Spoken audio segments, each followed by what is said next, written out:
பரந்தூர் விமான நிலையம் சம்பந்தப்பட்ட 2வது கேள்வி அனில் சார்.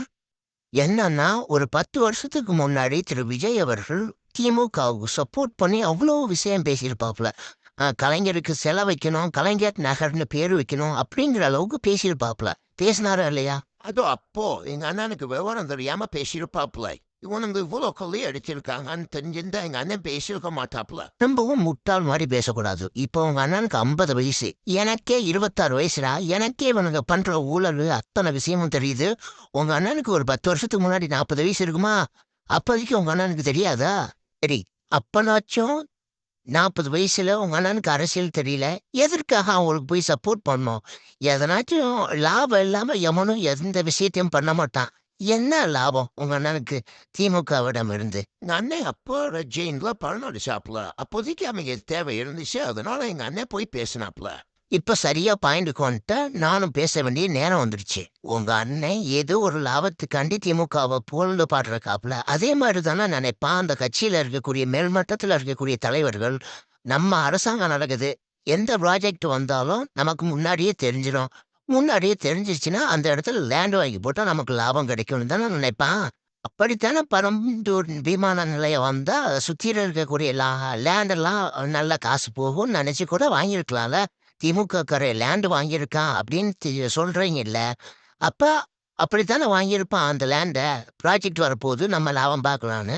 நீங்க ஃபர்ஸ்ட் உத்தமனங்களா இருங்கடா, அப்புறமேட்டா ஊருக்கு உபதேசம் சொல்லலாம். இப்ப நீங்க திமுக காரனும் அதிமுக காரனும் பண்ற ஊழல்களை நியாயப்படுத்துறீங்களா? ஒரு பத்திரிகையாளர் மாதிரி பேசுறீங்களா? சாதாரணமா ஒரு பாமரனுக்கு எனக்குரிய கேள்வியைத்தான் நான் அதை கேட்டேன் ஜி. எனக்கும் அணில் கட்சிக்கு எந்த ஒரு சம்பந்தமும் கிடையாது. எனக்கு அவனுக்கு என்ன வாய்க்கா தகராறா? நான் கேட்கக்கூடிய கேள்வி என்னன்னா இதுதான். நீ உத்தமனாயிரு, அடுத்தவனை கேள்வி கேட்கலாம். நம்மளே நம்ம சுயலாபத்துக்காண்டி அவங்களுக்கு ஜால்ரா தட்டின ஒரு காலத்துல. இப்ப அவனுங்களை எதிர்த்து பேசினா நம்ம புனிதர் ஆயிடுவோமா? அதுதான் என்னோட கொஸ்டின். நீங்க என்ன சீமான் கட்சிக்கு சப்போர்ட் பண்றீங்களா? நான் எவன் கட்சிக்கு சப்போர்ட் பண்ணணும்னு அவசியம் இல்லை. தப்புனா தப்பு, சரினா சரி, அவ்வளவுதான். எனக்கு தேவை என் மக்களும் என் நாடும் நிம்மதியா இருக்கணும். வளமான நாடா இருக்கணும். என் மக்கள் வளமான ஒரு சூழல்ல வாழணும், அவ்வளவுதான்.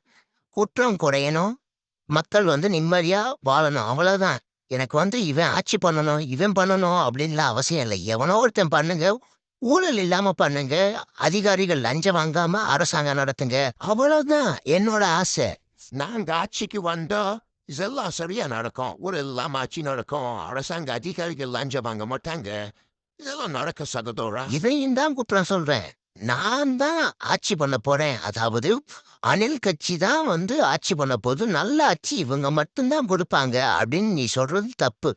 ஏன்னா இங்க இருக்கக்கூடிய சிஸ்டத்தை சரி பண்ணணும்னா குறைஞ்சபட்சம் தமிழ்நாட்டை ஆட்சி பண்றது ஒரே கட்சியா 30 வருஷம் இருந்தா மட்டுமே இங்க இருக்கக்கூடிய பிரச்சனையை அத்தனையும் கியூர் பண்ண முடியும். நாங்க ஆட்சிக்கு வந்துட்டோம், ஒரு 5 வருஷம் இருந்துட்டு போயிடுவோம், அதுங்காட்டி நாங்க ஊழலை ஒழிச்சிடுவோம், கரைப்படைந்த அதிகாரிகளை ஒழிச்சிடுவோம் அப்படின்னு நினைச்சேன்னா நீ மல்லாக்க படுத்துக்கிட்டு பகல் கனவு காண்றேன்னு அர்த்தம். ஏன்னா அவ்வளோ சீக்கிரமா ஊழலை ஒழிக்க முடியாது. நீ புரிஞ்சுக்கோ தயவு செய்து. ஆனா உங்க அண்ணன் மட்டுமே நல்லவர்னு நினைச்சு நீ பண்ற பிரச்சாரம் எங்களுக்கு அவ்வளோ இரிட்டேஷன் ஆகுது.